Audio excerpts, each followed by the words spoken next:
Okay. Let's go on. No. So I have a more serious point to make.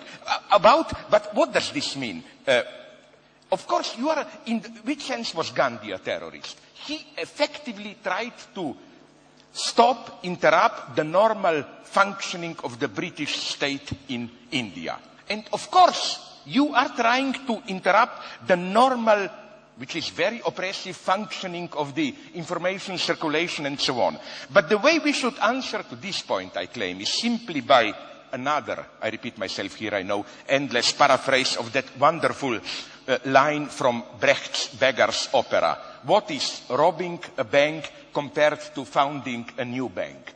What is your, under quotation marks, terrorism compared to the terrorism which we simply accept, which has to go on day by day so that just things remain the way they are? That's where ideology holds us. When we talk about violence, terrorism, we always think about acts which interrupt the normal run of things. But what about violence which has to be here in order for things to function the way they are?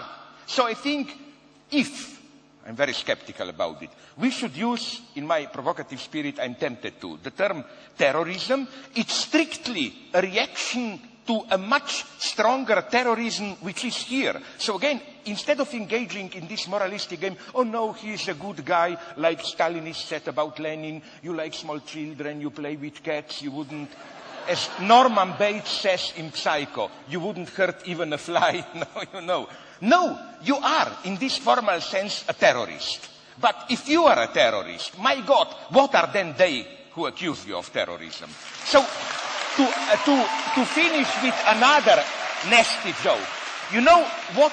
They try to give us the good news, like all the news you are giving us are these obscure falsifications, good news. But you know what are these good news that those in power are promising us?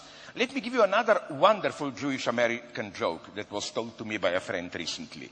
A guy has his wife at an operation and then talks after the operation with the doctor. And the doctor tells him, listen, first the good news, your wife will survive, she will even live longer than you. And then, what's the bad news?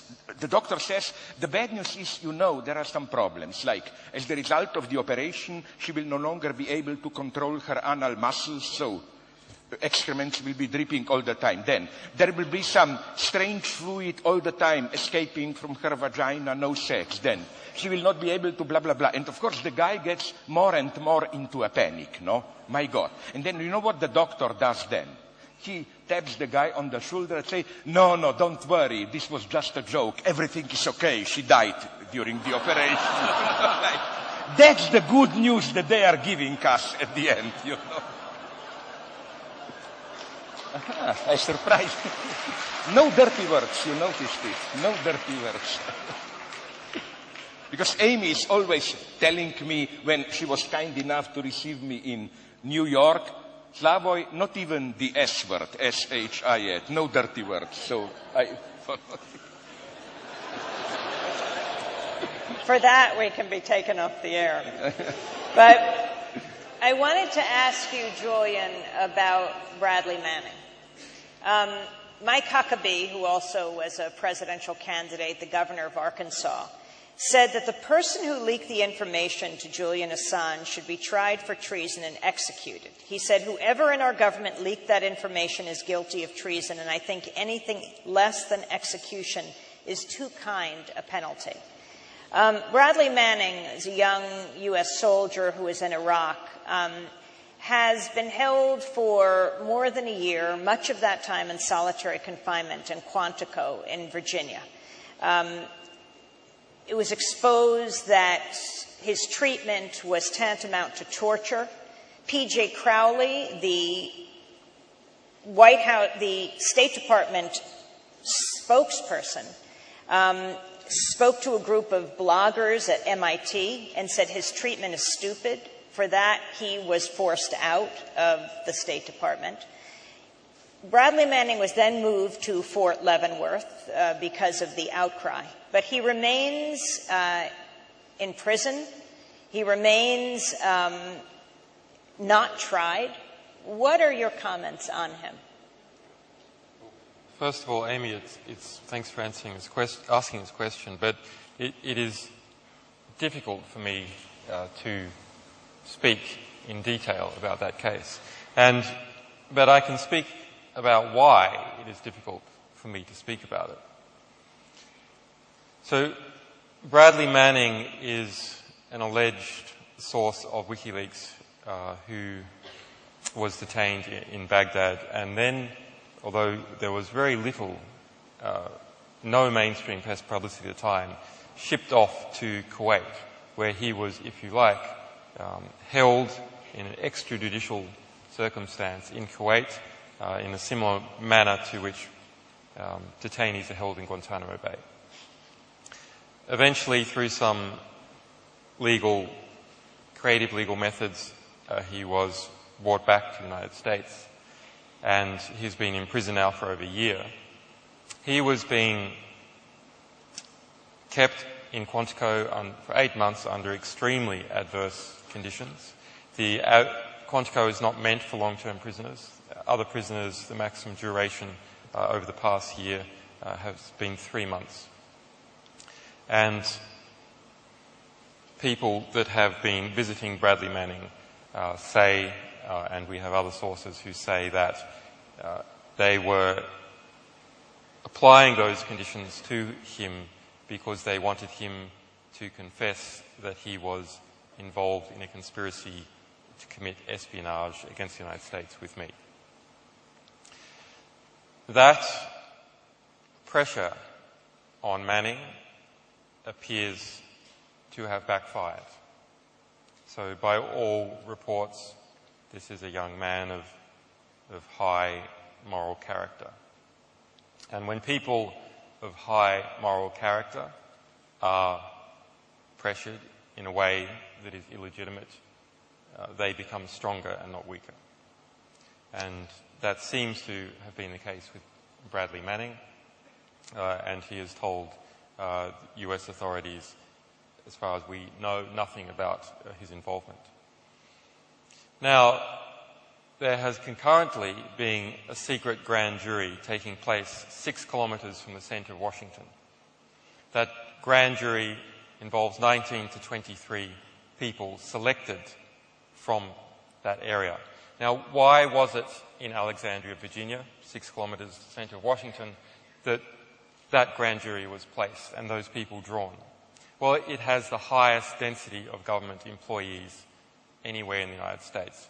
The US government was free to select the place, and they selected this place in order to bias the jury from the very beginning. This is in fact wrong to call a jury. This is a type of medieval star chamber. There are these 19 to 23 individuals from the population that are sworn to secrecy. They cannot consult with anyone else. There is no judge, there is no defence counsel, and there are 4 prosecutors.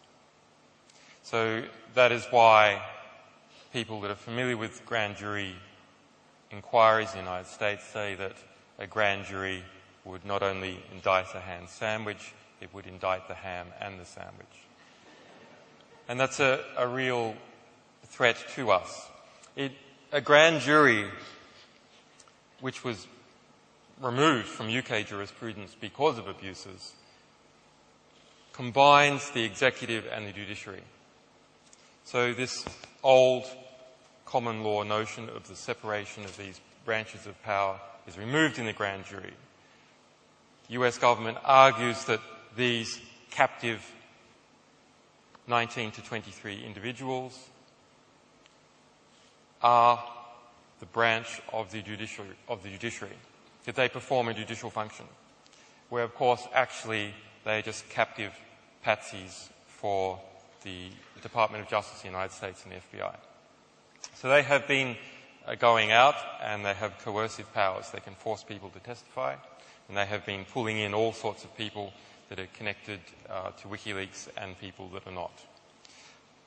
They have recently, a number of individuals that have been pulled to the grand jury understand what is going on, and they have refused to testify and have pleaded the First Amendment, Third Amendment, and the Fifth Amendment protection against self-incrimination. To, well, I'm not sure the purpose, I don't have direct communication, but from the outside it appears to nullify that political witch hunt in the United States against us. Now, in response, the grand jury has been instructed to send out immunity certificates. So these are certificates that go to subpoenaed individuals that say that if you come to the grand jury to testify, your testimony cannot be used against you, and therefore you have no right to plead the Fifth. What this means in practice is coerced, compulsive interrogation in secret with no defence counsel. There's not even lawyers for the subpoenaed witnesses are permitted into the grand jury. It is just the prosecutors and these people from six kilometres away from the centre of Washington. That's something that should be opposed. There's another grand jury that has sprung up in the United States and is investigating anti-war activists engaged in the same sort of witch hunt. So these are really a classical device that was looked at very critically in the UK 400 years ago. And the result in the UK is this concept that if justice is to be done, it must be done publicly. And that has been a concept that is waylaid. It's interesting why or how it has been waylaid. So that on the surface, this device of, well, you want the police to have an investigation. The executive says it wants to conduct an investigation into some group of people.